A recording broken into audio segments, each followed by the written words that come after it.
I know a place that's sound and safe for us now. No need to hide or say goodbyes, leave them out. Assalamualaikum warahmatullahi wabarakatuh. Alhamdulillahilladzi hadana li hadza wa ma kunna linahtadiya laula an hadanallah. Asyhadu an la ilaha illallah wahdahu la syarikalah wa asyhadu anna Muhammadan abduhu wa rasuluhu la nabiyya ba'da amma ba'd. Puji syukur marilah kita aturkan atas kehadiran Allah Subhanahu wa taala yang mana Allah telah memberikan kesempatan kepada kita untuk menghirup udara segar di muka bumi ini. Salawat beserta salam tidak bosan-bosannya kita hadiahkan kepada Nabi besar kita, yakni Nabi besar Habib Mustafa Muhammad Sallallahu Alaihi Wasallam, yang mana Rasulullah Sallallahu Alaihi Wasallam telah membawa umatnya dari zaman jahiliyah kepada zaman Islamiyah, dari zaman kebodohan kepada zaman yang berilmu pengetahuan, dari zaman kegelapan kepada zaman yang terang benderang yang seperti kita rasakan pada saat sekarang ini. Nah, sebelum kita masuk ke pembahasan, alangkah baiknya kita memperkenalkan diri terlebih dahulu. Perkenalkan, nama saya Aulia Zahra dari Pendidikan Agama Islam, Kampus Institut Agama Islam Sumatera Barat, Pariaman, akan menjelaskan beberapa pembahasan mengenai Al-Quran. Nah, sebelum kita masuk ke pembahasan, marilah kita membaca basmalah terlebih dahulu untuk mengawali pembahasan ini. Bismillahirrahmanirrahim. Nah, kita masuk kepada pembahasan yang pertama. Nah, judul pembahasan kita kali ini yaitu mengenai Al-Quran dan urgensinya dalam kehidupan. Pertama kali kamu mendengar kata Al-Quran, nah apa yang terlintas di pikiran kamu? Mungkin pertama kali kita mendengar kata Al-Quran, yang terlintas dalam pikiran kita yang pertama yaitu Islam. Nah, Al-Quran adalah kitab umat Islam.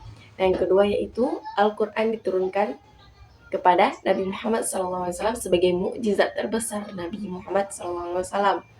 Nah, yang ketiga itu Al-Quran sebagai petunjuk. Nah, Al-Quran ini bukan hanya sebagai petunjuk, melainkan banyak sekali ilmu pengetahuan yang terkandung di dalam Al-Quran. Mungkin pemikiran teman-teman seperti itu. Nah, sebelum kita membahas mengenai Al-Quran, kita harus tahu apa saja definisi dari Al-Quran.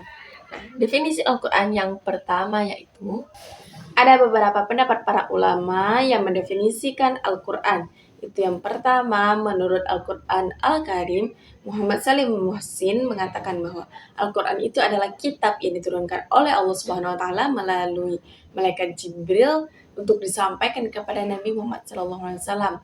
Ditulis dalam bahasa mushaf dan dibacakan kepada kita secara mutawatir atau secara berturut-turut. Nah, dalam Al-Quran ini, surat terpendeknya itu membacanya adalah ibadah dan untuk menentang orang-orang yang tidak beriman. Yang kedua, yaitu menurut Abdul Wahab Khalaf, Al-Quran adalah kitab yang diturunkan oleh Allah Subhanahu wa taala melalui perantaraan malaikat Jibril untuk disampaikan kepada Nabi Muhammad SAW. Nah, kebenaran dan hujah kerasulan itu dijamin. Nah, Al-Quran ini adalah undang-undang serta pedoman untuk kita dalam beribadah.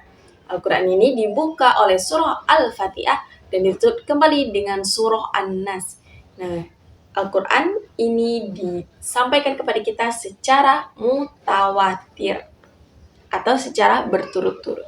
Yang terakhir, yaitu menurut Syekh Muhammad Abduh, Al-Quran adalah kalam Allah, kitab suci yang diturunkan kepada Nabi yang paling sempurna, yaitu Nabi Muhammad SAW, dan ajarannya itu tuh mencakup semua pengetahuan.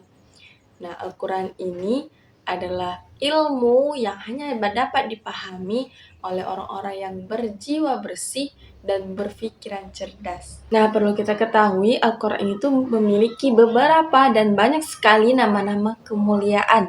Ada beberapa pendapat ulama yang mengatakan Al-Quran ini mempunyai nama kemuliaan yaitu 90.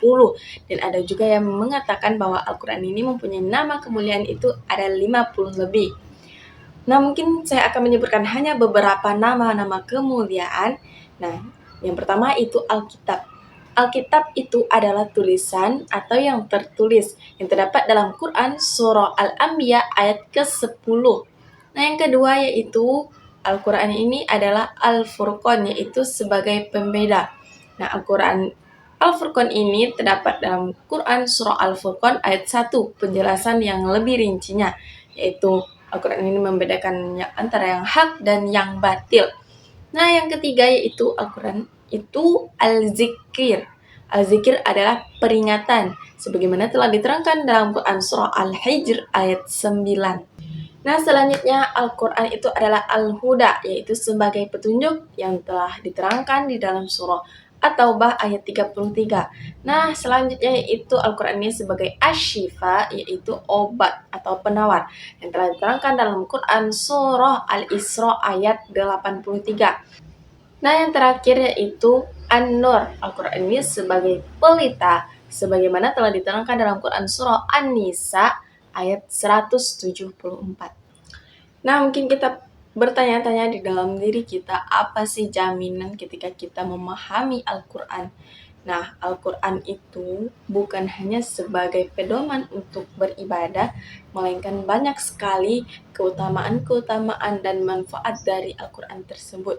Nah, yang pertama yaitu Al-Quran ini bisa menenangkan hati kita dan bisa mengatasi kebodohan dan apapun yang menghalangi kita selama kita berada di dunia.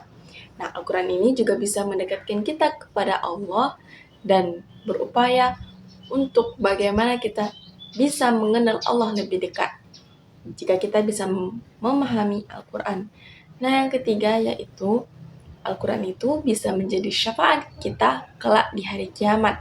Bukan hanya Allah dan Nabi Muhammad saja yang bisa memberi syafaat, Al-Quran pun bisa memberi syafaat kepada kita di akhirat kelak. Nah, yang terakhir yaitu Al-Quran ini menjadi penerang kita kelak di akhir. Nah, yang terakhir Al-Quran ini menjadi penerang kita di alam kubur. Ketika kita berada sendiri di alam kubur dan keadaan kubur tersebut gelap gulita, nah Al-Quran inilah menjadi penerang kita di dalam kubur dan menjadi teman kita ketika kita sendiri berada di dalam kubur. Mungkin hanya itu yang dapat saya sampaikan. Saya akhiri dengan wabillahi taufik wal hidayah. Wassalamualaikum warahmatullahi wabarakatuh.